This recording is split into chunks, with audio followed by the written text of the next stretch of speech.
Bismillahirrahmanirrahim. Assalamualaikum warahmatullahi wabarakatuh dan salam sejahtera. Yang dihormati Cik Muhammad Rosli bin Abdul Rahman, Pengarah Pendidikan Jabatan Pendidikan Negeri Pahang. Yang dihormati Tuan Haji Abdul Rahim bin Muhammad Yunus, Timbalan Pengarah Pendidikan Sektor Pembelajaran, barisan-barisan timbalan, barisan-barisan Ketua Penolong Pengarah Kanan Sektor Pembelajaran, barisan Ketua Penolong Pengarah Sektor Pembelajaran, pegawai-pegawai Jabatan Pendidikan Negeri Pahang, pegawai-pegawai pejabat-pejabat pendidikan daerah, para pengetua, para pembentang dan hadirin yang dikasihi sekalian. Mencari timba si anak dara di bawah sarang burung tempua. Salam sembah pembuka bicara, selamat datang untuk semua. Bersyukur kita kehadrat Ilahi atas limpah kurnianya dapat kita berhimpun di dalam talian bagi menyatakan penyatuan hasrat kita untuk kecemerlangan pendidikan Negeri Pahang dalam perkongsian amalan terbaik mata pelajaran teras CJ Pelajaran Malaysia SPM Sekolah-Sekolah 5P Negeri Pahang tahun 2023. Dengan keberkatan agar program pada pagi ini berjalan dengan lancar, seterusnya mampu mencapai objektif, sama-samalah kita mengaminkan doa yang akan dibacakan. Bismillahirrahmanirrahim. Alhamdulillahirrabbilalamin. Wassalatu wassalamu ala asrafi anbiya muslim wa ala alihi wa sahbihi ajma'in. Allahumma anta azizul jalil. Sesungguhnya kami pada pagi ini ingin merafakkan kesyukuran dan pujian terhadap-Mu atas kurnia-Mu yang tidak ternilai. Allahumma ya Hakim ya Azim, sesungguhnya kami berhimpun di sini bagi menyatakan kesungguhan, komitmen dan iltizam kami dengan roh dan semangat untuk membangun, membina serta mendidik dan memartabatkan anak bangsa supaya berbudi dan berjasa kepada agama, bangsa dan negara. Justru berkati pertemuan kami, berkati juga usaha-usaha kami, ilhamkan dalam fikiran dan minda kami idea-idea yang bernas, pandangan-pandangan yang jelas, putusan-putusan yang waras. Kurniakanlah kepada kami limpahan ilmu yang berguna dan kefahaman yang benar. Satukanlah hati-hati kami, eratkanlah silaturahim di kalangan kami, pandukanlah tenaga dan usaha kami, memartabatkan pendidikan bangsa secara bersama demi mencapai kecemerlangan dan kegemilangan. Allahumma ya alim wa ya kabir, jadikanlah kami ya Allah dari kalangan hamba-hamba-Mu yang taat dan bersyukur. Jauhilah kami ya Allah dari melarangi perintah-Mu. Kurniakanlah apa kiranya ya Allah kepada kami kesihatan yang berpanjangan, kesejahteraan yang sempurna, fikiran yang waras, minda yang cerdas, rezeki yang halal, zuriat dan generasi yang beriman, serta segala kebaikan di dunia pun jua di akhirat.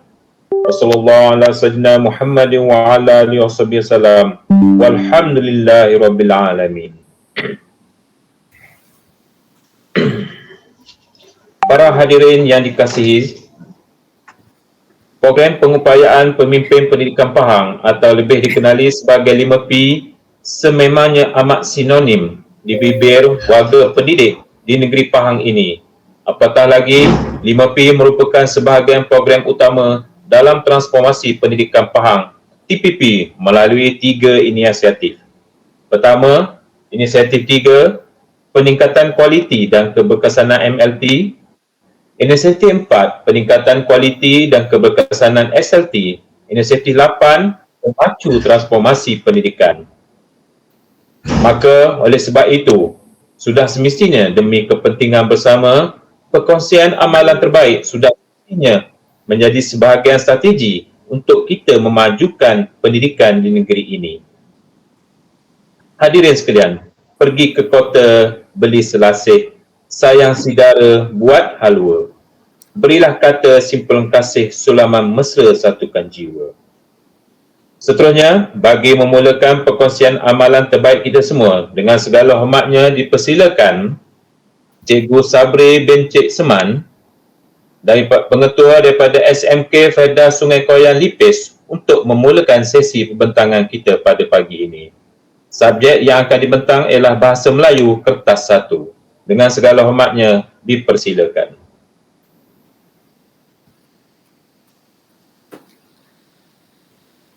Bismillahirrahmanirrahim. Assalamualaikum warahmatullahi wabarakatuh dan selamat sejahtera.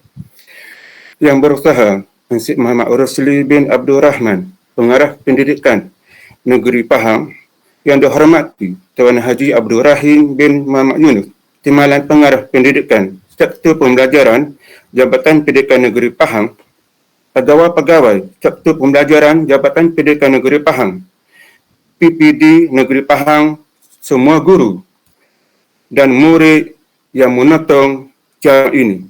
Saya, Cikgu Sabri bin Cik Seman dari SMK Fedah Sungai Koyan akan berkongsi berkenaan dengan teknik penulisan karangan bahasa Melayu SPN.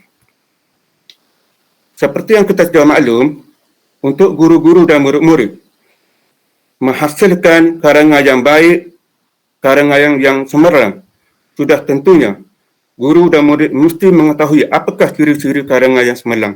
Yang pertama, karangan yang cemerlang menjawab tugasan soalan yang diberikan. Yang kedua, ia relevan dengan tugasan, jelas, matang dan contoh yang sesuai dengan tugasan yang diberi. Yang ketiga, dari aspek bahasa, penggunaan pelbagai jenis ayat yang gramatis, pelbagai jenis kata yang luas dan tepat, penggunaan kosakata luas dan tepat, ejaan tanda bahasa yang betul, dan penggunaan unsur bahasa yang bervariasi.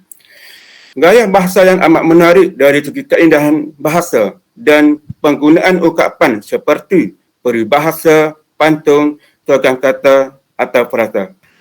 Yang keempat, untuk menghasilkan karangan yang cemerlang, murid atau guru perlulah menguasai bagaimana pengolahan karangan yang hendak ditulis, iaitu pengolahan tersebut mestilah sangat menarik dan berkesan, pemeranan yang sesuai, wasana lengkap dan terdapat kesenambungan idea yang jelas antara perenggan, laras bahasa yang sesuai mengikut tugasan yang diberi. Ungkapan menarik merujuk kepada peribahasa, pantun, tuagan kata, frasa kata yang menarik, petikan ucapan, kata-kata hikmat, petikan hadis dan juga maksud ayat Al-Quran. Baiklah, dalam hal ini, murid-murid perlulah mengetahui apakah teknik untuk menulis karangan yang cemerlang. Yang pertama, murid perlu menganalisis dan memahami tugasan soalan dengan betul dan tepat. Yang kedua, menyusun atur kerangka karangan supaya menepati tema tugasan. Yang ketiga, kepelbagaian teknik pendahuluan karangan agar menarik perhatian pemeriksa, kemahiran menghuraikan isu dengan matang, kosakata berdarjat tinggi, ungkapan bahasa indah dan menarik, ubin, kemahiran berfikir arah tinggi dalam penulisan karangan, iaitu dalam pendahuluan, isi dan penutup.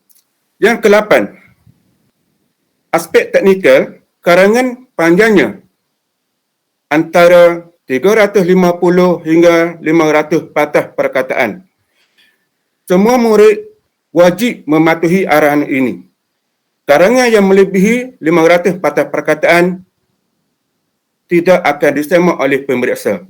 Yang ke-9, kerangka karangan seharusnya mempunyai 3 bahagian, iaitu pendahuluan, isi dan penutup. Seterusnya, baiklah, tuan-tuan dan puan-puan, guru-guru serta murid yang saya hormati, untuk menghasilkan pendahuluan karangan yang menarik, mesti memenuhi 5 perkara. Inilah antara yang sebaik-baiknya untuk menulis karangan pendahuluan yang baik.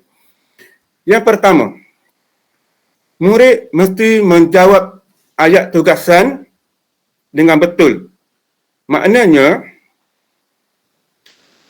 ayat yang ditulis mestilah menggambarkan tugasan ataupun tema soalan dengan betul dan tepat, menempati kehendak tugasan soalan. Yang kedua, dalam pendahuluan, murid-murid bolehlah menyatakan ayat-ayat berkenaan dengan tokoh-tokoh, pendapat tokoh, data ataupun statistik. Pendapat tokoh negara, data-data yang betul, yang tepat, ataupun kajian ataupun penyelidikan mana-mana badan kerajaan, statistik daripada mana-mana jabatan kerajaan ataupun kementerian yang berintegriti dan mempunyai sumber yang sah. Yang ketiga, dalam pendahuluan, murid hendaklah menyatakan ayat situasi yang terkini, iaitu murid memberi gambaran terkini tentang isu yang sesuai dengan tema dan tugasan yang terkini pada hari ini. Seterusnya, dalam pendahuluan juga, ayat peribahasa boleh digunakan untuk menerangkan tugasan karangan dan mempunyai berkaitan dengan tema karangan. Yang kelima, ayat persoalan. Ayat yang ditulis mestilah merujuk kepada tugasan soalan. Sebagai contoh, persoalannya, apakah langkah-langkah yang boleh diambil? Apakah kaedah-kaedah yang boleh diambil? Apakah usaha-usaha yang boleh dilakukan? Okey, begitulah. Jadi ayat persoalan ini mestilah merujuk kepada tema ataupun tugas soalan supaya murid tidak terpesong untuk menulis pendahuluan. Seterusnya, baiklah murid-murid, sekarang cikgu akan memberi panduan bagaimana untuk menulis isi karangan dengan baik. Sebaik-baiknya hendaklah mempunyai 5 perkara seperti yang dinyatakan. Yang pertama, untuk menjawab isi karangan dengan betul, murid perlu menyatakan jawapan tugasan dengan betul ataupun ayat jawapan kepada tema yang ditanya dalam soalan. Gunakanlah ayat yang mudah. Yang kedua, huraian tugasan ataupun huraian isi. Pengembangan isi berdasarkan isi tugasan utama. Boleh digunakan ataupun boleh menggunakan huraian meliputi bagaimana, mengapa, kesan, implikasi dan sebagainya. Murid juga boleh menggunakan penawasana yang sesuai dan juga boleh menggunakan kata-kata ataupun ungkapan ataupun frasa yang menarik. Yang ketiga, ayat contoh. Murid perlu menyatakan contoh yang sesuai dengan tugasan, relevan dan yang terkini. Yang keempat, untuk memberi impak ataupun kesan kepada huraian isi, ayat peribahasa hendaklah dinyatakan oleh murid untuk mengukuhkan lagi isi huraian. Okey. Seterusnya, ayat penegasan. Okey. Dalam karangan, sangat penting murid menyatakan ayat penegas tugasan. Maknanya, setiap isi yang dinyatakan oleh murid perlu dinyatakan ayat penegas. Ayat penegas yang ditulis mestilah merujuk kepada penegasan isu dalam tugasan tersebut. Seterusnya,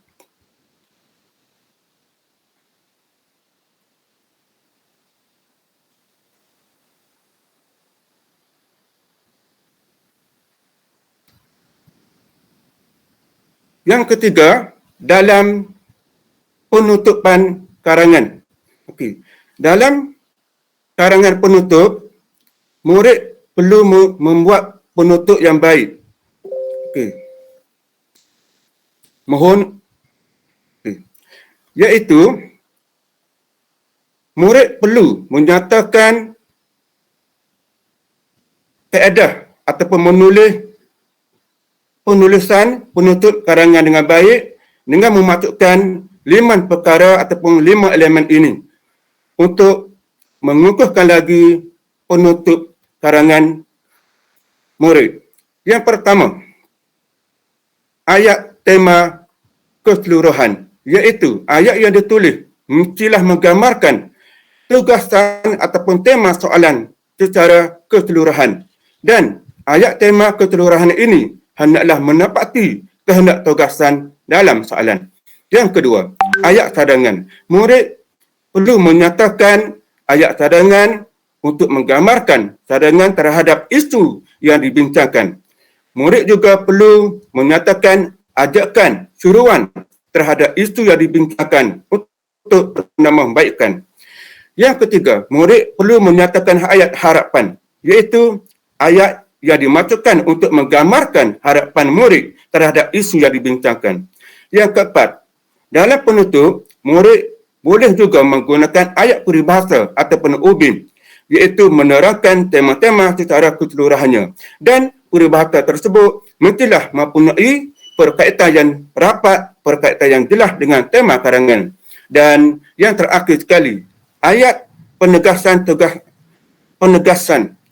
dalam kesimpulan, dalam penutup karangan juga sangat penting untuk ditulis oleh murid, iaitu ayat penegas yang ditulis mestilah merujuk kepada penegasan isu dalam tugasan soalan. Seterusnya,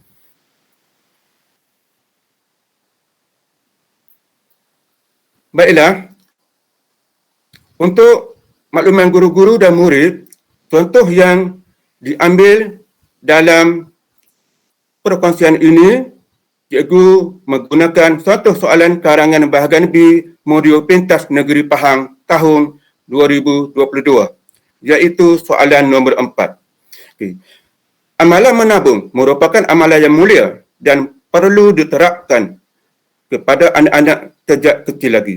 Hasil tabungan sedikit sebanyak dapat membantu meringankan bebanan ibu bapa kerana wang tersebut akan digunakan bagi keperluan pendidikan seperti membayar yuran sekolah, membeli buku teks dan membeli peralatan sukan.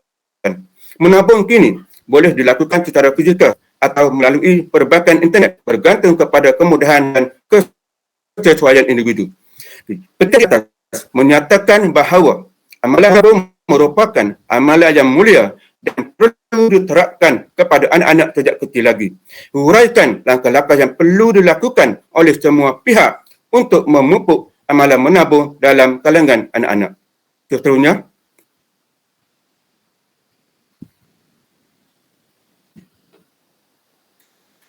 baiklah murid-murid, seperti yang dinyatakan sebelum ini, murid-murid perlu menganalisis dan memahami tugasan soalan dengan betul dan tepat. Diharap cikgu meminta murid bacalah soalan tersebut sekurang-kurangnya 2 kali untuk mendapatkan kefahaman yang jelas. Baiklah. Yang pertama, murid-murid perlu jelas apakah kehendak soalan. Tugasan soalan. Huraikan langkah-langkah yang perlu dilakukan oleh semua pihak untuk memupuk amalan menabung dalam kalangan anak-anak. Murid-murid perlu mengenal pasti fokus yang pertama. Huraikan langkah-langkah. Murid-murid perlu memahami apakah langkah-langkah yang boleh diambil untuk memupuk amalan menabung. Yang kedua, fokus yang kedua, semua pihak. Apabila soalan menyatakan semua pihak, maka murid-murid mesti memahami perkataan ataupun frasa soalan ini. Semua pihak sudah pastinya akan melibatkan banyak pihak, seperti pihak ibu bapa, pihak sekolah, pihak kerajaan. Fokus yang ketiga, memupuk amalan menabung dalam kalangan anak-anak. Murid-murid perlu menguasai dan mengenal pasti apakah tugasan soalan yang diberikan. Seterusnya,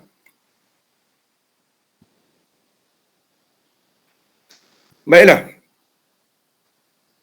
Dalam perkongsian ini, cikgu akan memberi kerangka karangan supaya murid-murid faham dan dapat menulis karangan dengan baik. Huraikan langkah-langkah yang perlu diambil oleh semua pihak untuk memupuk amalan menabung dalam kalangan anak-anak. Yang pertama, frasa ayat semua pihak sudah tentu mempunyai ramai pihak seperti pihak ibu bapa, pihak sekolah dan pihak kerajaan. Yang pertama, pihak ibu bapa perlu berperanan sebagai mursyid kepada anak-anak, menggalakkan anak-anak menabung sejak kecil lagi, membuka akaun simpanan kepada anak-anak, menghadiahkan tabung kepada anak-anak. Yang kedua, pihak sekolah menghulurkan bantuan dengan mewujudkan kelab menabung di sekolah, kesedaran murid melalui aktiviti kelab dan persatuan, program ceramah motivasi kepada murid. Itu pihak sekolah. Pihak kerajaan mengadakan kempen kesedaran menabung secara efektif dan memberi rebate kepada pencarung ataupun ibu bapa yang menabung untuk anak-anak. Murid-murid yang cikgu kasihi, soalan melibatkan semua pihak. Murid-murid hendaklah menyatakan pihak-pihak yang terlibat. Dalam soalan ini, sekiranya murid hanya menyatakan satu pihak sahaja, seperti pihak ibu bapa, karangan murid tersebut boleh dikatakan kurang menepati kehendak soalan. Seterusnya,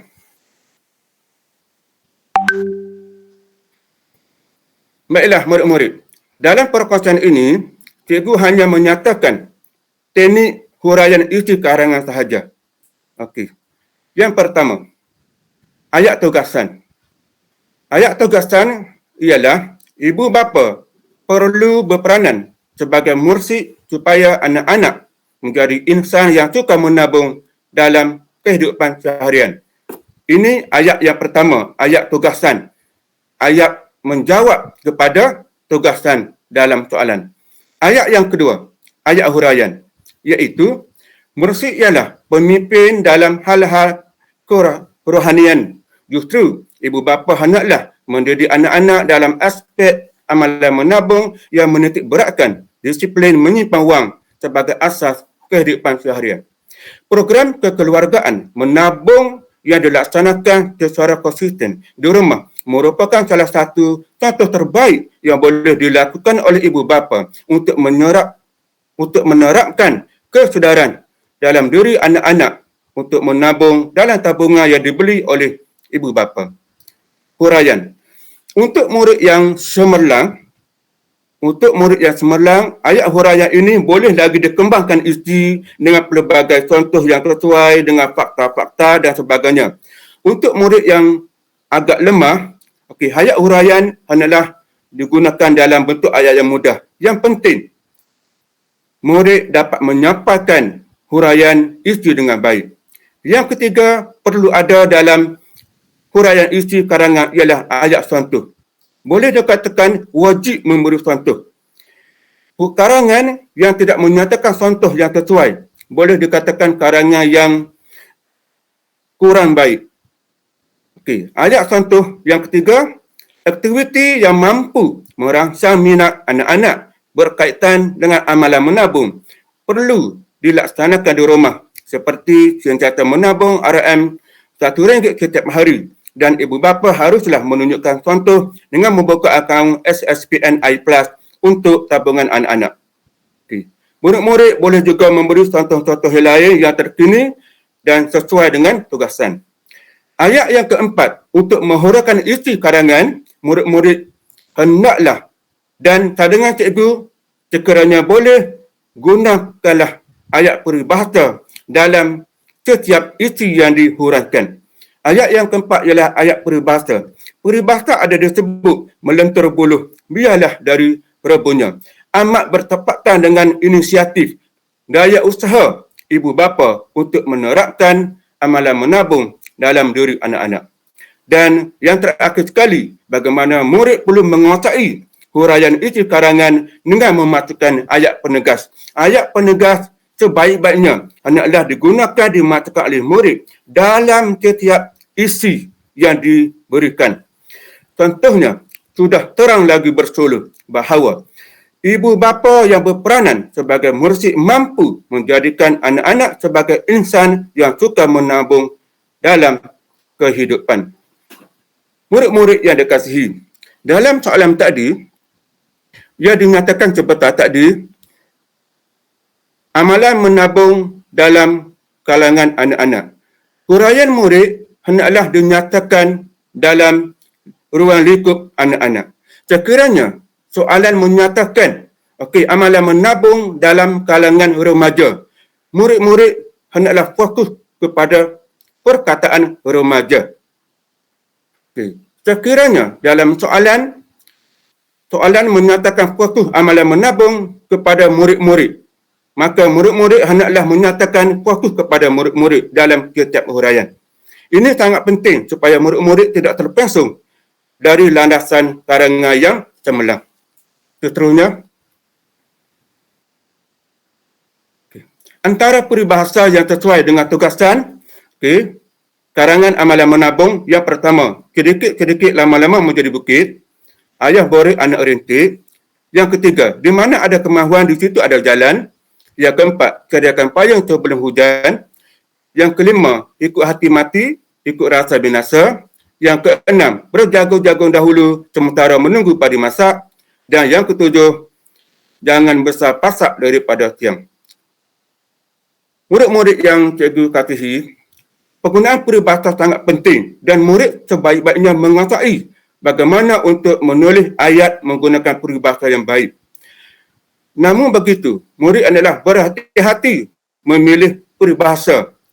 Jika peribahasa yang ditulis oleh murid tidak mendapati huraian ataupun tugasan, perkara ini akan menyebabkan pemeriksaan, akan menurunkan impresi semasa pemeriksaan karangan. Seterusnya,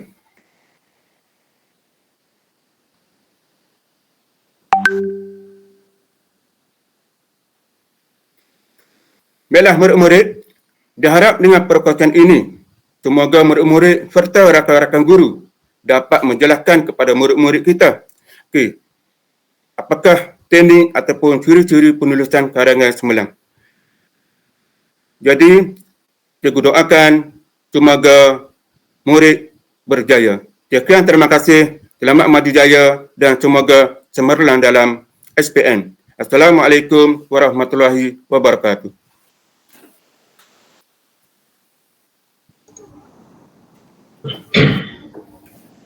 Majlis merakamkan jutaan terima kasih kepada Cikgu Sabri bin Cik Seman daripada SMK Sungai Koyan di atas perkongsian amalan terbaik mata pelajaran Trust SPM Sekolah-Sekolah 5P sebentar tadi.